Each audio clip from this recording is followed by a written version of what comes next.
தாய் தமிழ் உறவுகளுக்கு வணக்கம். கடனில் தத்தளிக்கும் தேமுதிக.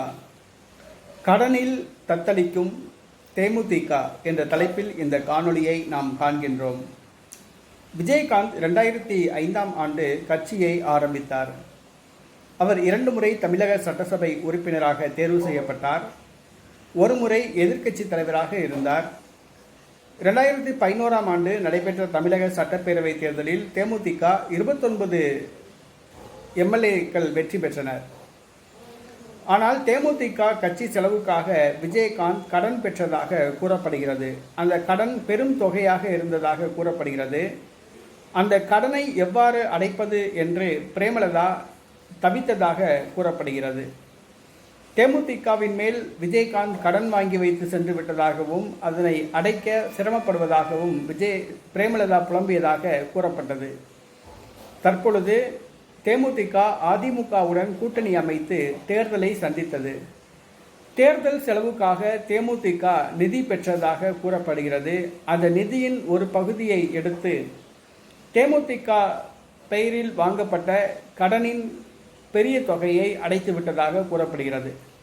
பெரும்பாலான தொகை தேமுதிகவின் கடனை அடைத்து விட்டதாக கூறப்படுகிறது. தேர்தல் செலவுக்காக வசூல் செய்யப்பட்ட நிதியை வைத்து தேமுதிக கடன் அடைக்கப்பட்டு விட்டதாக கூறப்படுகிறது. இந்த செய்தி மிகவும் வருத்தமாக இருக்கிறது. விஜயகாந்த் சம்பாதிக்காத சொத்தா, விஜயகாந்திடம் இல்லாத சொத்தா, தற்பொழுது பிரேமலதாவிடம் இல்லாத சொத்தா? அவர்களுடைய சொத்தை விற்று கூட தேமுதிகவின் கடனை அடைத்திருக்கலாமே. தேர்தல் நிதி பெற்று அந்த பணத்தை வைத்துதான் கடனை அடைக்க வேண்டும் அவசியம் கிடையாது. அப்பொழுது பாரதிய ஜனதா கட்சியுடன் பேரம் பேசினீர்களே, பெரும் தொகைக்காக வேண்டிதான் பேரம் பேசினீங்களா? தேமுதிகவின் கடனை அடைக்க வேண்டும் என்று பணம் எதுவும் கேட்டீங்களா? அதுக்காக வேண்டி தான் நீங்கள் பேரம் பேசுனீங்களா? உங்களுடைய பேரத்துக்கு படியாதனால தான் பாஜக கூட்டணி அமைக்காமல் போனீங்களா?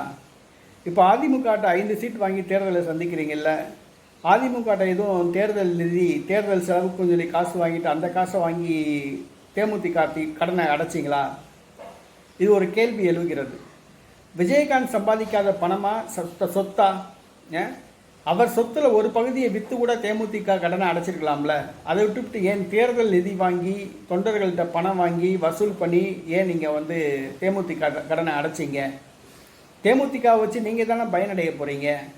அப்போ உங்களுடைய சொத்தின் ஒரு பகுதி அடைச்சி விற்றுருக்கலாம்ல. இது தொண்டர்கள் கேட்கும் கேள்வி. அதுக்கு பிரேமலதா விளக்கம் கொடுக்க வேண்டும்.